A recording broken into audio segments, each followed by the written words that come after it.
Hi అండి అందరికీ. మీ ఇంట్లో తులసి మొక్క ఉందా? అయితే మీ ఇంట్లోకి అపారమైన లక్ష్మీ కటాక్షం రాబోతుంది. అసలు ఇంట్లో తులసి మొక్క ఉంటే ఏం జరుగుతుంది? తులసిని పూజిస్తే మీ దరిద్రం పోయి కోటీశ్వరులు అవుతారా? చాలామందికి తెలియని ఒక రహస్యం ఈరోజు మీకు చెప్పబోతున్నాను.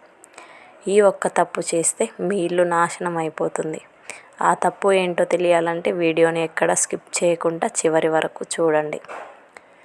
నమస్కారం అండి అందరికీ. మన హిందూ సంప్రదాయంలో తులసి మొక్క లేని ఇల్లు ఉండదు. కానీ చాలామంది మనసులో ఒక పెద్ద అనుమానం ఉంది. అసలు తులసి కోట ఎవరి ఇంట్లోనైనా పెట్టవచ్చా? అద్దె ఇంట్లో ఉండేవారు పెట్టుకోవచ్చా? అపార్ట్మెంట్లో ఉండేవారు ఏం చేయాలి? అంతకంటే ముఖ్యంగా ఇంటి ముందు అసలు ఏ దిశలో తులసి కోటను పెట్టాలి? తప్పుడు దిశలో పెడితే ఇంట్లో కష్టాలు తెచ్చుకున్నట్టేనా? వీటన్నిటికీ సమాధానాలు ఈరోజు వీడియోలో శాస్త్రబద్ధంగా తెలుసుకుందాం. ఈ వీడియోని ఎక్కడ స్కిప్ చేయకుండా చివరి వరకు చూడండి. తులసి కోట ఎవరి ఇంట్లోనైనా ఉండవచ్చా? నిస్సందేహంగా భక్తి, శ్రద్ధ, పరిశుభ్రత పాటించే ప్రతి ఒక్కరి ఇంట్లోనూ తులసి కోట లేదా తులసి మొక్క ఉండవచ్చు. అద్దె ఇంట్లో ఉండేవారు చాలామంది అద్దె ఇంట్లో ఉంటే పెద్ద తులసి కోట కట్టడానికి వీలుండదు. అలాంటి వారు భయపడాల్సిన పని లేదు.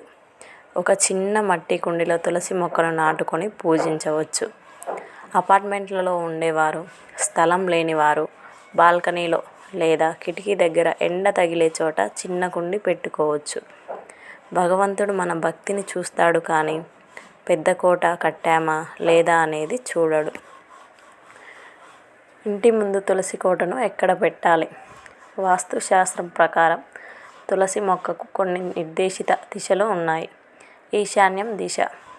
ఇంటి ముందు తులసి కోట పెట్టడానికి అత్యుత్తమమైన దిశ ఈశాన్యం. అదే దేవుడి మూల. ఇక్కడ పెట్టడం వల్ల ఇంట్లోకి సానుకూల శక్తి, పాజిటివ్ ఎనర్జీ అపారంగా వస్తుంది. ఉత్తర దిశ లేదా తూర్పు దిశ. ఈశాన్యంలో కుదరకపోతే ఇంటికి ఉత్తరం వైపు లేదా తూర్పు వైపు తులసి కోటను ఏర్పాటు చేసుకోవచ్చు. మధ్య ప్రాంగణం. పాతకాలంలో ఇంటి నడిబొడ్డున అంటే సింహద్వారం దాటాక లోపలాంగణంలో పెట్టేవారు. అది కూడా చాలా మంచిది.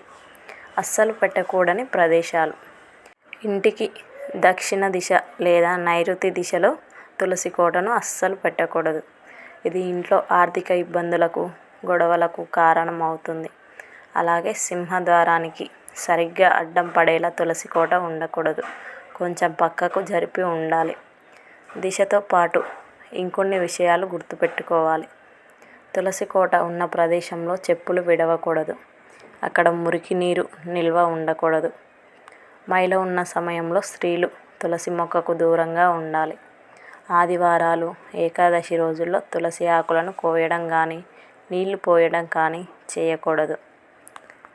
చూశారు కదా ఫ్రెండ్స్, తులసి కోటను ఎవరైనా పెట్టుకోవచ్చు, ఎవరింట్లో అయినా పెట్టుకోవచ్చు. సరైన దిశలో పెట్టుకొని నిత్యం లక్ష్మీనారాయణను స్మరిస్తూ దీపం వెలిగిస్తే మీ ఇంట్లో సంతోషం, ఐశ్వర్యం ఎప్పటికీ నిలిచి ఉంటాయి. ఈ సమాచారం మీకు నచ్చితే వెంటనే లైక్ చేయండి. మీ ఫ్రెండ్స్ మరియు ఫ్యామిలీ మెంబర్స్కి షేర్ చేయండి. ఇలాంటి మరిన్ని విషయాల కోసం ఇప్పుడే మన ఛానల్ని సబ్స్క్రైబ్ చేసుకోండి. Thanks for watching. జై శ్రీరామ్. అందరూ తులసి మొక్కను పెట్టుకొని హ్యాపీగా పూజ చేసుకోండి. జై శ్రీరామ్.